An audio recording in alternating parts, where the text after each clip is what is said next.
SSC वाला विष्णु पर आपका स्वागत है। तो पढ़ाई से रिलेटेड गाइडेंस के लिए तो सबसे पहले मैं आपको यही बताना चाहूंगा कि डेली अपने लिए टारगेट सेट करो और अपना पूरा दिन वो टारगेट अचीव करने के लिए लगा दो। आपकी लाइफ ऑटोमेटिकली अच्छी हो जाएगी, चाहे वो टारगेट आपकी डेली लाइफ से रिलेटेड हो या फिर पढ़ाई से रिलेटेड। और आपसे अनुरोध है कि वीडियो अच्छा लगता है तो वीडियो लाइक जरूर करिए। बाकी आ जाते हैं वीडियो के टॉपिक पर। तो आज की जो बात है अपनी वो है रिविजन से रिलेटेड। रिविजन क्यों नहीं कर पाते हैं लोग और रिविज़न कैसे करना चाहिए और रिवीजन का जो इंपॉर्टेंस है वो अपना सिलेक्शन के लिए कितना है, ये सारी चीज़ आज हम इस वीडियो में डिस्कस करेंगे। रिवीजन का जो तरीका है वो अगर आपने सही अपना लिया तो ये मान के चलो कि आप जो ये बोलते हो ना कि रिवीजन नहीं हो पा रहा है या रिवीजन के लिए टाइम नहीं निकल पा रहा है, ये सारी समस्याओं का समाधान आपका हो जाएगा। लेकिन आपको उसके लिए क्या करना पड़ेगा, एक प्रॉपर मेथड फॉलो करना पड़ेगा। एक प्रॉपर मेथड फॉलो करोगे तो रिवीजन बहुत आसानी से हो जाएगा। तो मैं आपको एक सिंपल तरीके से समझाता हूँ कि देखो क्या हुआ था। एक स्टोरी सुनाता हूँ मैं पहले आपको, तो उससे आपको थोड़ा समझ में आएगा कि एक बार एक सेठ के एक बच्चा था जो बहुत ज़्यादा आलसी था, बहुत ही ज़्यादा आलसी था, बहुत खाता पीता था वो और उसको पचाता नहीं था, बढ़िया मस्त खाता पीता था, एकदम काउच पोटैटो जिसको बोलते हैं अपन, वैसा हो गया था वो, बहुत ही लेजी हो गया था। एक दिन उन्होंने क्या किया, एक दिन उन्होंने उनका जो बच्चा था उसको क्या बोला कि भाई तू हो गया थोड़ा मोटा, अब तो एक काम कर, तेरे को हम ले जाते हैं जिम ट्रेनर के पास, जो तेरा जो फिजिक्स है वो थोड़ा बढ़ गया है उसको थोड़ा कम कर सके, ठीक है। तो भाई साहब वो चले गए उसको लेके, तो जिम ट्रेनर के पास ले गए। अब जिम ट्रेनर ने उसको बोला, क्योंकि ऑलरेडी बहुत फेट था, तो उसने बोला उसको कि भाई देख मैं तेरे को ज़्यादा परेशान करूंगा नहीं, मैं तेरे को 2 ऑप्शन दे देता हूँ। क्या 2 ऑप्शन दे देता हूँ मैं तेरे को क्या करना है, 1 महीने तक या तो तेरे को एक काम करना है कि 15-15 मिनट डेली दौड़ना है, या फिर तेरे को क्या करना है 1 महीने में 1 वीक डेली 2-2 घंटे दौड़ना है। 2 ऑप्शन दे दिए, या तो 1 वीक दौड़ ले तू 2-2 घंटे डेली दौड़ना है लेकिन उसमें, या फिर एक काम कर डेली 15-15 घंटे दौड़ ले। तो अब आप बताओ उसने कौन सा ऑप्शन चूज किया होगा। उसने भी आप सभी लोगों की तरह वो 15 मिनट वाला रास्ता चुना होगा उसने, क्योंकि 2-2 घंटे दौड़ना, समझ रहे हो, भले कम दिनों के लिए दौड़ना है लेकिन 2-2 घंटे दौड़ना बहुत भारी बात हो जाती है। तो 15-15 मिनट उसने दौड़ने का बोला, 15-15 मिनट उसने फॉलो किया और धीरे धीरे उसका जो शरीर था वो धीरे धीरे कम हो गया और उसका बढ़िया फिक्स हो गया, ठीक। 6 पैक नहीं बने लेकिन बता रहा हूँ, ठीक है। तो क्या हुआ, इस चीज़ को अपन अब पढ़ाई से कनेक्ट कर देते हैं। क्या होता है, लोग रिवीजन को कोई अलग चीज़ मान के चलते हैं, पढ़ाई से अलग चीज़ है रिवीजन। अपन पढ़ाई अपन क्या सोचते हैं कि यार सिलेबस खत्म करना, पढ़ना, नई नई चीज़ें अपन पढ़ना और लेक्चर लेना, क्वेश्चन सोल्व करना, ये अपनी पढ़ाई है। और रिवीजन को मतलब एकदम बिल्कुल नीचे जगह से देख देते हैं या फिर इग्नोर कर देते हैं। मतलब वो एक मुहावरा आता है कि keep at an arm's distance, तो वैसा हाल कर दिया रिवीजन का, तो भाई दूर ही रहे। तो अगर ऐसा हाल अगर अपन रिवीजन का रखेंगे तो अपन से नहीं हो पाएगा। और एक चीज़ मैं आपको बता देता हूँ कि रिवीजन इंपॉर्टेंट है क्यों। मैं आपको बता देता हूँ, आपसे एक सिंपल क्वेश्चन मैं पूछता हूँ कि आपने यूट्यूब पर पिछले 5 वीडियोज या 5 रील्स कौन सी देखी थी, ये बता दो मेरे को। आप सोच लो थोड़ी देर, कोई दिक्कत नहीं है। 99% लोग ये चीज़ नहीं सोच पाएंगे। 5 वीडियोज उनको जो भी देखे होंगे पिछले लास्ट, वो वीडियोज वो एकदम सोच नहीं पाएंगे। अब इस चीज़ से साबित क्या होता है ये बताओ भाई, वो तो देखे तो थे आपने लेकिन आपको याद क्यों नहीं रहे वो। तो मेन बात यह है कि जब अपन किसी चीज़ को ऐसे देखते हैं, किसी चीज़ को पढ़ते हैं, किसी चीज़ को सुनते हैं ओनली सिंगल टाइम, तो वो अपने दिमाग में सेट नहीं होता है प्रॉपर, वो अपनी शॉर्ट टर्म मेमोरी में जाता है और शॉर्ट टर्म मेमोरी में जाता है तो थोड़े टाइम बाद वो निकल भी जाता है, वो गायब हो जाता है।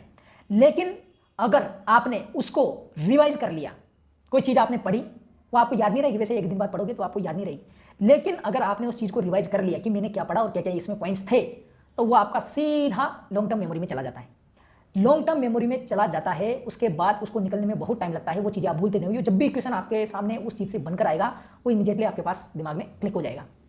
तो इस कहानी का जो मैंने वो सेंस आपको बताया था, उसका ये सेंस था कि रिवीजन को कोई अलग चीज़ मान के मत चलो। जिस डेली आप कम कम करो, ओनली 10 मिनट करो, बस ओनली 10 मिनट से 15 मिनट ही रिवीजन करो।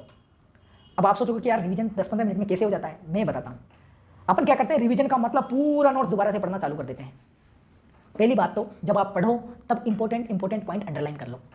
जब इंपॉर्टेंट पॉइंट अंडरलाइन होते हैं तो उससे रिलेटेड जो बातें हैं वो सारी दिमाग में स्टोर रिवाइज होती है ऑटोमेटिकली।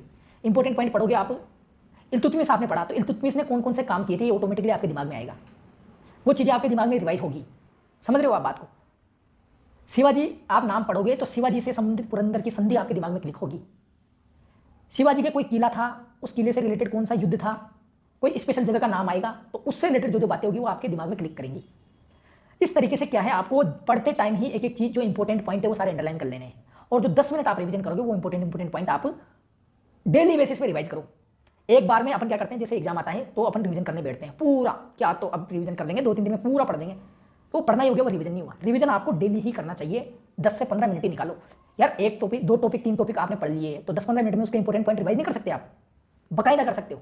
लेकिन अगर आपने वो छोड़ दिया तो पहली बात तो शॉर्ट मेमोरी में था, वहां से गायब हो जाएगा वो, वापस रिवाइज करने के लिए आपको दोबारा ही पढ़ना पड़ेगा। लेकिन अगर आपने उसको 10-15 मिनट दे दिया, आज पढ़ा, आज ही दे दिया, कल भी आपने थोड़ा सा उसको रिवाइज कर लिया, बस हो गया आपका काम। इतना आसान है रिवीजन करना, लेकिन फिर भी लोग नहीं करते हैं। और जो नहीं करते हैं उनके दिमाग में चीजें स्टेबल रहती भी नहीं है, वो क्या ज्यादा खाने की कोशिश करते हैं, भाई साहब ज्यादा से ज्यादा पढ़ दूं मैं। भाई जितना पढ़ोगे उतना रिवाइज कर लोगे, that is more than sufficient. उतना रिवाइज भी कर लोगे ना तो भी वो चीज पक्की हो गई। अपन क्या करते हैं, पूरी लाइन से चलते हैं कि यार अब तो मैं पूरा का पूरा ही पढ़ दूंगा मैं, रिवाइज का तो मेरा खर्च वो अलग है, पूरा मेरा मामला, उसको तो मैं देख लूंगा बाद में। तो बाद का बाद ही जाता है, जो जितना आपने पढ़ा ना वो भी फ्रूटफुल नहीं हो पाता। डेली बेसिस पे 15-15 मिनट रिवीजन को दो ही सही, आप बस इंपॉर्टेंट पॉइंट को पढ़ लो, बस पढ़ लो को ऑटोमेटिकली आपको इफेक्ट देखने को मिलेगा। दूसरी चीज, रिवाइज हर सब्जेक्ट को अलग अलग करने के तरीके होते हैं। मैथ्स का रिवीजन, रीजनिंग का रिवीजन तो आपका जो क्वेश्चंस आते हैं प्रीवियस ईयर उन्हीं से हो जाता है। प्रीवियस ईयर का एक टेस्ट दे लो डेली मैथ का, ऑटोमेटिकली रिवीजन हो जाएगा। जो क्वेश्चन आपको नहीं आ रहा उसका जाके देख लो बैकग्राउंड क्या है, बस मैथ का रिवीजन हो गया, इतना ही करना है। उसके बाद जीके और इंग्लिश का आपको क्या करना है, डेली 30 मिनट इंग्लिश का रिवीजन को दे दो, डेली 30 मिनट मतलब पढ़ने को दे दो आप, इंग्लिश को सीधा सीधा पढ़ने को दे दो। और 10-15 मिनट में आपको क्या करना है, इंग्लिश का जो रिवीजन वाला पार्ट है उसमें क्या करना है आपको, इंग्लिश में जो जो चीजें आपकी कमजोर है उनको जल्दी जल्दी सरसरी निगाह से डेली पढ़ो, समझ में आई नहीं आए उसको डेली पढ़ो। मान लो कुछ रूल से आपकी समझ में नहीं आ रहे, उसको एक बार बस डेली पढ़ना चालू कर दो। 5 दिन में वो आपकी 5 बार कोई चीज आपने पढ़ दी, दिमाग में ऐसी सेट हो गई, 5 कोई सेंटेंस है उसमें बार बार आपको एरर में गलती होती है, उसको 5 बार आपने रिवाइज कर दिया, फिर वो गलत होगा क्या, आपको ऑटोमेटिकली फील आएगा कि यार ये जो सेंटेंस है ये इसी तरीके से ही बनता है, ऑटोमेटिकली वो चीज आपको याद हो जाएगी। उसके बाद जीके सबसे इंपॉर्टेंट है, जिसमें रिवीजन का बहुत ज्यादा इंपॉर्टेंस है। दो टॉपिक से ज्यादा आदमी पढ़ नहीं पाता है जीके में, डेली के बेसिस पे पढ़ रहा है तो कोई मतलब नहीं है, थोड़ा थोड़ा ही होता है जीके में, लेकिन थोड़ा थोड़ा रिटेन कैसे रहेगा, वो रिवीजन से रिटेन होगा। आपको डेली 10 से 15 मिनट आपको डेली इंपॉर्टेंट पॉइंट जो आपने पढ़े हैं डेली उसको देखना है एक बार। उसके बाद आपको क्या करना है, एक रफ कॉपी लेके बैठना है और वो सारे पॉइंट आपको नोट डाउन करने हैं कि मैंने क्या क्या चीजें पढ़ी है, क्या क्या चीजें आज मैंने कवर करी है। और किसी ऑटोमेटिकली जैसे पॉइंट लिखोगे तो उससे रिलेटेड चीजें याद करने की भी कोशिश करना चाहिए, तब 10-15 मिनट में आपका पूरा रिवीजन हो जाएगा। पूरी चीजें याद नहीं है कोई बात नहीं, ऑटोमेटिकली दूसरी बार पढ़ोगे तो आपको पता चलेगा कि यार ये चीज मेरे को याद नहीं आई थी उस टाइम पे, लेकिन ये चीज ये है। 2-3 बार चीजों को पढ़ने से चीजें बहुत स्ट्रॉन्ग हो जाती है। ब्रूस ली का एक बहुत फेमस डायलॉग है कि मेरे को उस आदमी से डर नहीं लगता जो 50 तरह से पंच मार सकता है, उसने पता नहीं क्या संख्या बताई थी, लेकिन मेरे को उस आदमी से डर लगता है जो एक ही पंच की प्रैक्टिस 50 बार करे। समझ रहे हो, अलग अलग तरीके से अपने को चीजें आने से या ज्यादा चीजें अपने को रिटेन होने से कोई मतलब नहीं है। जो चीजें फिक्स है, जैसे मान लो अपने ने कोई सब्जेक्ट कंप्लीट कर लिया तो उसको ही बार बार कोई एक पर्टिकुलर बुक अपने फॉलो कर दी तो उसी को बार बार उसी को रिवाइज करो आप। कंटेंट जो आपने पढ़ लिया वो फ्रूटफुल भी होना चाहिए। एक तो आप पढ़ते जा रहे हो, एक बुक खत्म कर दी, दूसरी बुक खत्म कर दी, तीसरी, और याद कुछ नहीं है। आपको क्या करना है, एक बार कोई टीचर फॉलो कर लिया, नोट्स फॉलो कर लिए, उसको जब तक वो अच्छे से याद नहीं हो जाते और प्रीवियस ईयर क्वेश्चन साथ में देते चलो, उसका रिवीजन कंटिन्यूस करते रहो, थोड़ा ऑटोमेटिकली दिमाग में सेट होता जाएगा। जीके में आपको और एग्जाम तो इतना अच्छा है अपना, ये एग्जाम खुद बताता है कि इनमें से आंसर क्या होगा। आपको लिखना याद करके नहीं लिखना है, बस आपको क्लिक होना चाहिए, बस इतना सही है आपका जीके का। तो वो क्लिक होने के लिए आपको बस रिवीजन की ही जरूरत पड़ती है। एक बार सरसरी निगाह से भी देखोगे, 2-3 बार आप सरसरी निगाह से देख गए किसी चीज को तब भी आपको क्लिक हो जाता है। लेकिन आप क्या करते हो, एक ही बार पढ़ते हो चीजों को, उसके बाद रिवीजन का 1-2 महीने बाद नंबर आएगा, तब तक कुछ सारी चीजें गायब हो चुकी होंगी। तो डेली बेसिस पे रिवीजन की आदत डालो, 15 से 20 मिनट। ऐसा कोई टॉपर नहीं है जो रिवीजन की स्ट्रेटेजी फॉलो नहीं करता इस तरीके से। हर टॉपर इसी तरीके से रिवीजन करता है, डेली रिवाइज करता है। फॉर्मूले, मैथ के फॉर्मूले वो डेली रिवाइज करेगा, भले उसको आते हैं फिर वो डेली रिवाइज करेगा, ताकि उसको सोचने में बिल्कुल समय नहीं लगे जब क्वेश्चन सोल्व करे। तो कोई एक्स्ट्रा फॉर्मूला है, 2-3 फॉर्मूले या 10-12 फॉर्मूले ऐसे फंसे रहते हैं जो बार बार भूलता है आदमी। अब उनको 5 बार पढ़ लिया फिर थोड़ी भूलेगा, रेगुलर बेसिस पे गैप दे देके भी नहीं, डेली करता है तो रिवीजन, तो फिर उसको दिक्कत नहीं आती। इस तरीके से आप रिवीजन की स्ट्रेटेजी फॉलो करो। और अगर आपको ये रिवीजन की स्ट्रेटेजी अच्छी लगी है तो ये जरूर शेयर करो लोगों के पास। और इस तरीके से आपका इंप्रूवमेंट आ सकता है कि नहीं आ सकता, कमेंट सेक्शन में बताना। और एक और चीज़, और क्या क्या चीज़ें हैं रिवीजन की जो तरीका आपको अच्छा लगता है वो बताओ। और एक और चीज़ मैं आपको बताना चाहूँगा कि एक जैसे रिवीजन की समस्याएं क्या क्या है वो भी मैं आपको थोड़ा सा बताता हूँ। रिवीजन की जो समस्याएं हैं वो ऐसा है कि जब भी आप रिवीजन करने बैठते हो तो जैसे ही देखते हो नोट्स को नींद आने लग जाती है, आपको बोरिंग फील होने लग जाता है। उसका क्या तोड़ है, उसका तोड़ यही है कि पूरा पढ़ाई की तरह मत करो, इंपॉर्टेंट पॉइंट बस देखते चलो और दिमाग में कोशिश करो कि यार इससे रिलेटेड क्या क्या चीज़ें मेरे को बाद में उस टाइम पे याद आ रही है। और पेन और रफ पेपर लेके बैठो, क्योंकि क्या होता है बैठे रहते हैं ऐसे लेटे पढ़ रहे हैं अपन, या फिर बस किताब रखी है बस पढ़ रहे हैं, इस तरीके से रिवीजन करना बहुत भारी पड़ जाता है, नींद आने लग जाती है। थोड़ी टाइम में पढ़ पाता है ऐसे आदमी, वो भी डेली, ऐसे भी डेली करोगे तब भी आपका काम बन सकता है। लेकिन एक दिन में ही अगर आप पूरा रिवीजन करने की सोचोगे कि मैं पॉलिटिको पूरा एक दिन में कर दूंगा, तो नहीं पॉसिबल है। वो भी एक तरह से एक बार पढ़ना ही हो गया, उसको भी रिवाइज करने की जरूरत पड़ेगी। तो इस तरीके से आपको रिवीजन की स्ट्रेटेजी शॉर्ट ब्रैकेट्स में फॉलो करनी है। और मैं आपको बताता हूँ, ये जो छोटे टुकड़े अपन डालते हैं ना गुल्लक में, एक दिन भर जाता है और जिस दिन वो फूटता है ना उस दिन इतनी खुशी होती है ना हद से ज़्यादा। लेकिन अपन क्या करते हैं, एक बार में पूरी गड्डी डालने की कोशिश करते हैं, वो गड्डी उसमें डल नहीं सकती, क्योंकि ये जो गुल्लक का जो छेद है ना ये बहुत छोटा होता है। ये सिक्के डालता है या एक 1-2 नोट डालेगा, एक बार में रिवीजन करते टाइम वही कंडीशन आपकी हो जाती है कि पूरी गड्डी आप गुल्लक में डालने लग गई। एक एक सिक्का डालो, एक एक नोट डालो, वो जब भर जाएगा ना तो एकदम फिर आपको लगेगा कि यार ये भर गया, इसको फोड़ोगे ना, इतनी खुशी मिलती है, इतने पैसे निकलते हैं ना उसमें से। वैसे ही आपको एकदम रिवाइज करते हो, जिस दिन पेपर सामने आएगा ना तो वो गुल्लक के फूटने जैसी सिचुएशन होगी आपकी कि यार ये मेरा रिवाइज किया हुआ, ये पढ़ा हुआ मेरे को आ गया, इस तरीके से। ठीक है, तो बाकी हंसते रहो, मुस्कुराते रहो और पढ़ाई करते रहो।